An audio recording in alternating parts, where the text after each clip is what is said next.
Yoshimi Taniguchi was shelving books when the phone rang. He was 67 years old. He had a small bookstore in Japan, a quiet life, and 30 years of distance between himself and the war. Hello? He was, by every measure, done.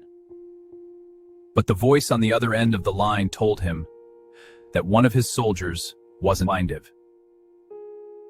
Deep in the jungles of Lubang Island in the Philippines, Hiroo Onoda was still fighting. Still running missions, still believing, with every fiber of his disciplined soul, that the Imperial Japanese Army would return for him. He had been there since 1945. It was now 1974. 29 years, while the world rebuilt itself, married, had children, buried parents, and watched men walk on the moon. Hiroo Onoda sharpened his blade and waited for orders that never came. Nobody had told him the war was over. So Taniguchi packed a bag, put on his old uniform, and flew to the Philippines. He walked into the jungle.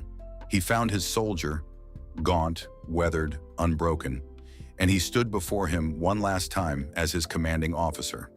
"Onoda," he said, "the war ended in 1945. I hereby relieve you of your duties."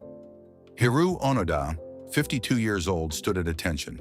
He removed his rifle from his shoulder. He laid it on the ground with the same precision he had carried it with for 3 decades. And then, for the first time in 29 years, he wept.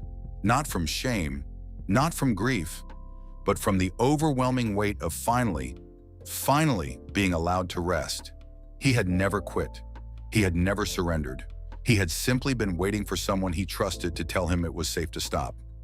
Sometimes the bravest thing in the world isn't fighting on. It's knowing when the right person has finally given you permission to put down the weight you've been carrying and choosing to believe them. Is there something you've been holding on to for too long, waiting for permission to finally let go? Drop your comment below. Follow us so you don't miss our next story. The war is over. Yes, an era ends. We did our duty. Time to go home.